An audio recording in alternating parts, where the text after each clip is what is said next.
Hi everyone, we're going to be doing a new series of videos all about helping children with their emotions, particularly their emotions that relate to after school and all of the things that come with that. Over the next few videos, we're going to be using one game per video of just different things you might like to try. But in this video, we're going to do a bit of an introduction to ourselves and answer a few questions that we had from Instagram. So I'm Emma. I run Everyday Play Ideas. My passion is all things children's behaviour and well-being. So we thought this would be kind of a good match, as you're so great with the games, aren't you? Oh, thanks. Well, so I'm Liz and I'm from Playful Learning Games. And basically, I promote play-based learning for children from Key Stage 2 onwards, because lots is done to do with play and play-based learning for early years and Key Stage 1. But I feel it gets pushed aside a little bit once we get into Key Stage 2. So 6 to 11-year-olds, they're kind of where I lie in terms of my resources. So yeah, we thought it would be a perfect match to link up and think of how we can use play to help deal with those tricky emotions that we get in school and at home as well. Definitely. It's exciting. Yeah, definitely. So we've had a few questions come in, like you said, haven't we? Mm. And we're going to do our best to kind of answer them, give some bits of advice. And if you then continue to watch the series that we're going to post up, there'll hopefully be some practical games for you to use, whether it's at home for after school times or before school times, or whether you're a teacher or a teaching assistant looking for ways to help children manage their emotions and behaviours after a difficult playtime at school, or in after school clubs when they're burnt out and they've had enough, Yeah, or any times really. So we're aiming for this to help parents and teachers. definitely.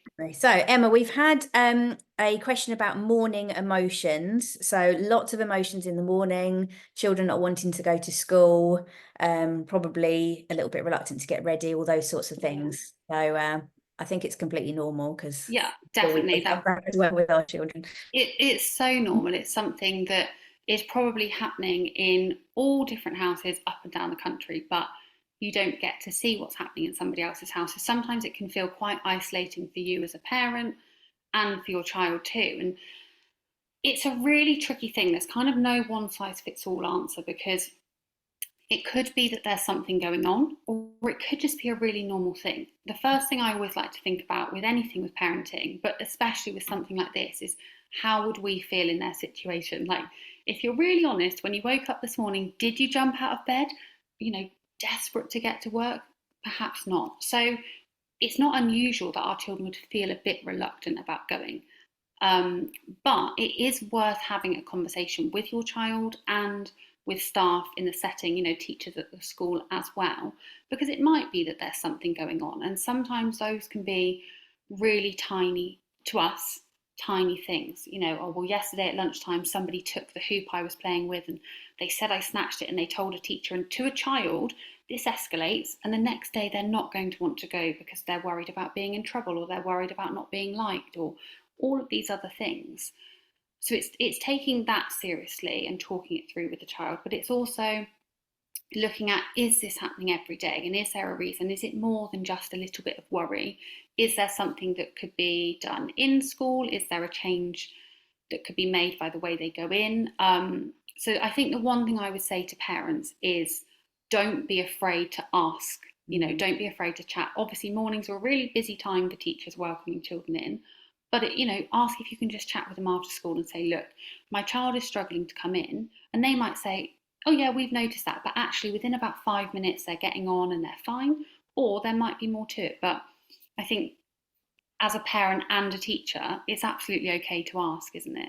Yeah, definitely. Yeah. And I think, and sometimes my daughter can be reluctant to go to school, and I've kind of tried to find out if there's anything particular wrong. And it's there isn't. So there's not always necessarily, like you say, something majorly wrong. It might just be that my daughter's got into a bit of a habit of saying it. I know when she goes in, she's fine.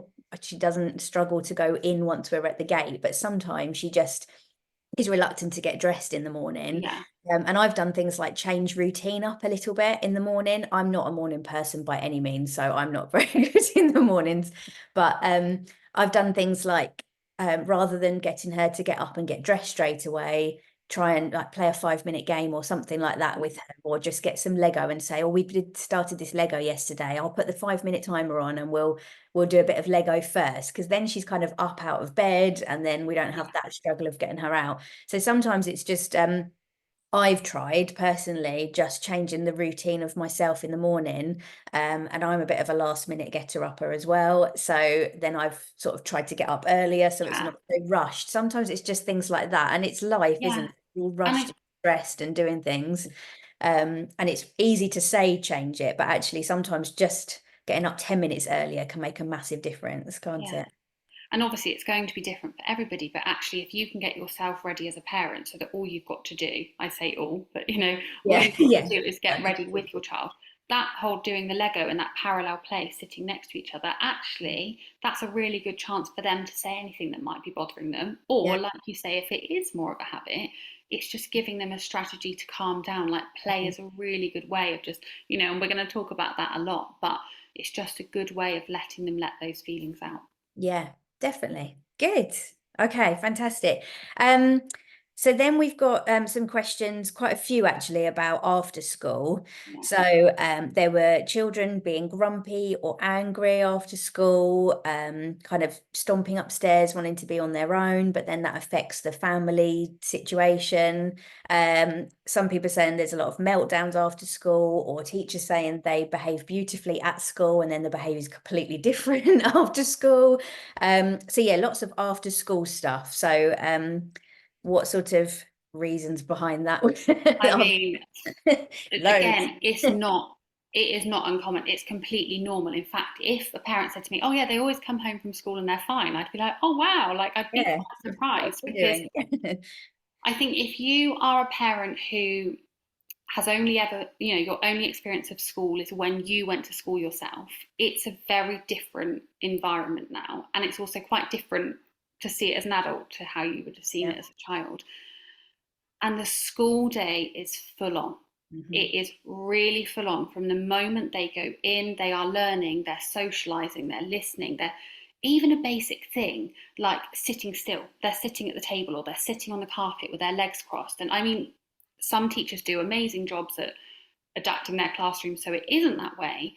But if you think about the amount of energy that goes into that, if you're sitting on the carpet with friends and the teacher's saying, listen to this, if Mhm. I was to say to you now, don't blink, all of your energy goes into keeping your eyes open.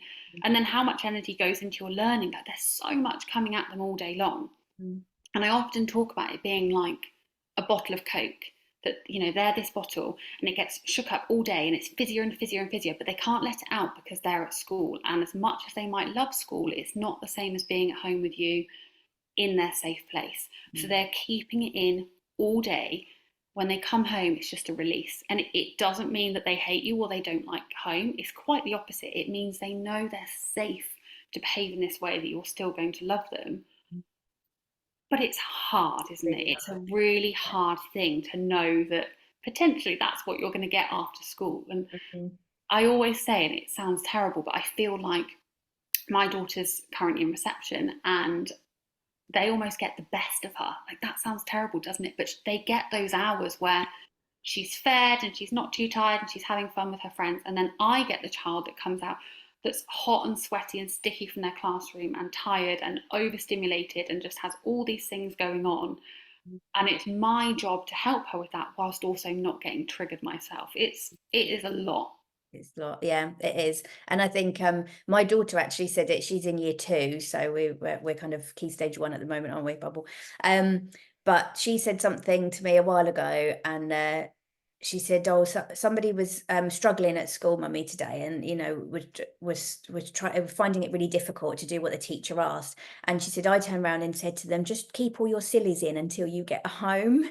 Oh, But that's what children are trying to do all the time. yeah, They're trying to keep their sillies in. And it's not because they can't be silly at school. no, School's not this place where they can't be. But like you say, there is so much that goes on. And even from thinking about how do I ask to go to the toilet? At home, they just go to the toilet if they yeah, need it. At school, they've got to follow a process to ask. And, it's all those things. And there's so many like you say, that we don't even realize as adults. There's so many things that are new to them on a daily basis that are going on. They're in a class with lots of children, with one or two adults. Yeah, uh, and there's so much to process for them that, yeah, it's only kind of natural, really, that they do have the meltdowns after school, or do find it difficult. And it's yeah. really hard as parents, because we're just like, we haven't seen you all day, and now we just feel like we're grumpy with you because you're grumpy with me. But I Whilst, think it's a natural thing, and that's what I found really nice, having heard other people and like you saying that, because you do just think it's you and that you're doing something wrong after school.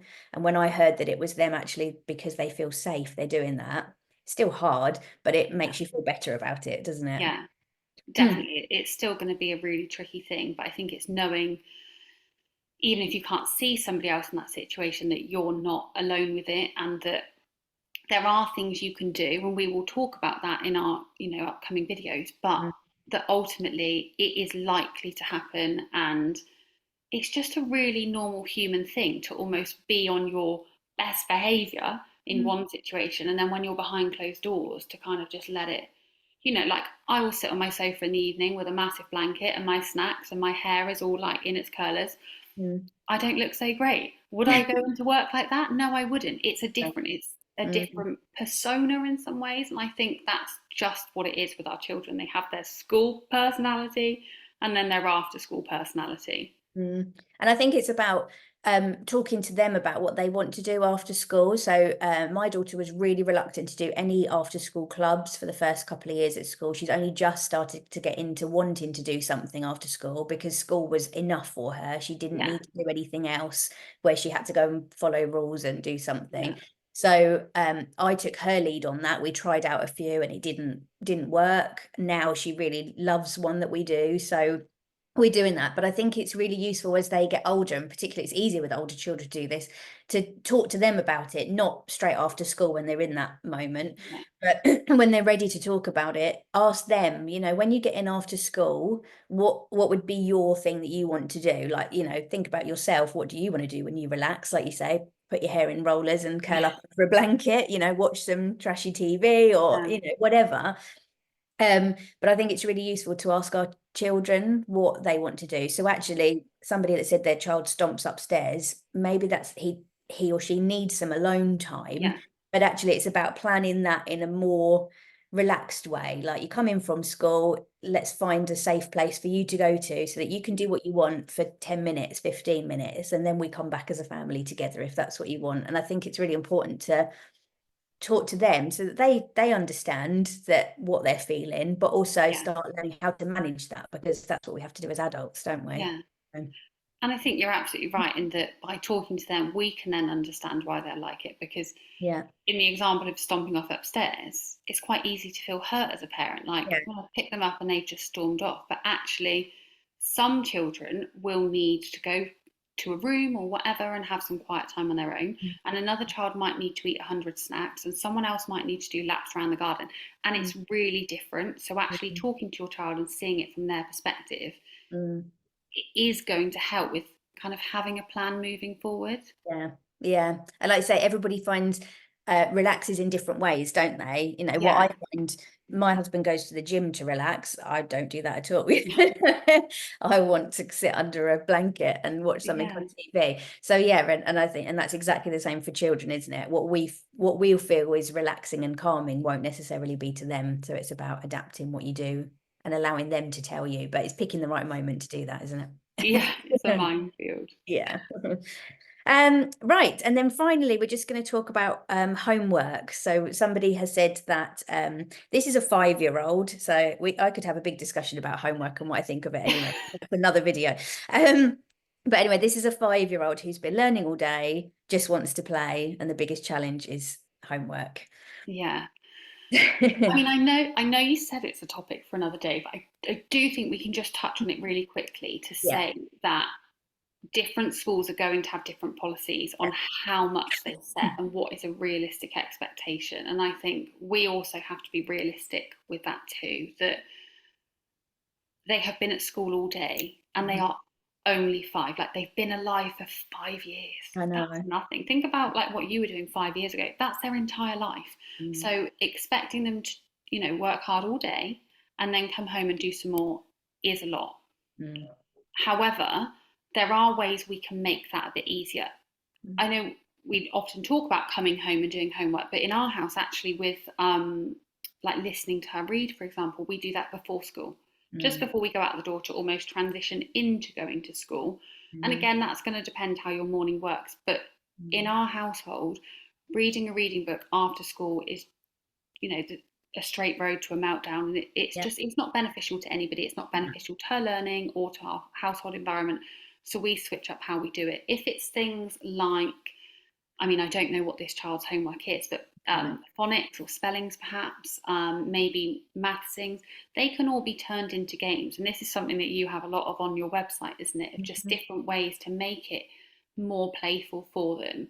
Because if they've sat still all day, the chances are they're not going to want to come home and do that. And I think there's a lot of compliance in school. A child will do it because their teachers ask them to. That's Mm. not the same as you doing it at home. So it's really normal to kind of experience some backlash with that. So I think it's kind of two things. It's looking at what's realistic and what you can actually get your child to do, and then finding the easiest possible way to do that. Yeah, definitely. I completely agree with the routine change on when you think about when you do it, because I've heard a lot of people that do it in the morning before school, and like I say, it doesn't work for some people because they don't have enough time or they're having to get ready for work, or but that might be a thing. Rather than trying to do it straight after school, do it then. Maybe try and do it an hour after school if you've got time, once they've had snacks and played, and then but like you say, turn it into a more playful way of doing their homework. I know, again, it depends on the schools and what they do. Some schools you might get a worksheet, but you could still change that up. And I don't think a lot of schools would mind if you say, do you know what, I've done this homework, but I've just done it in a different way. Yeah. Then the child's not gonna get penalised for not having written the No. answer on the worksheet. So you could take that worksheet and, cut the words up, or do it in a way that works for your child. Do it in a play-based way, Yeah. My daughter, is a great example of this for reading. She loves reading, has taken to it really well, but trying to get her to read her school book is a bit of a nightmare, in all honesty, which surprised me because of how much she just loves reading in general. And the only way it works for us is I've turned it into a game. And now when I say to her, well, should we do some reading? She says, can we play the reading game? And that's fine, because it ends up that she probably does more reading than she would if she just sat and did a couple of pages with me. And Yeah. it's literally a dice. We'll share it on here one day, but it's Yeah. literally a dice and a tally, and you basically take it in turns to roll the dice and read that number of sentences from the book. And then That's I'm doing some lovely. reading, she is, and the first person to read 20 sentences wins. And I suddenly love that. she wants to read and she wants to beat me and she wants to read 20 sentences, and then that's reading done, and she Yeah. doesn't really understand that it's what her schoolwork should have been, Yeah. basically. And So it's twisting it around. I love as well with that it's literally, I guess, a dice, a piece of paper, and a pen. It's not a lot of setup. Yeah. You're not asking parents to generate a worksheet themselves. It's No. just simple, straightforward techniques that make everyone's life easier.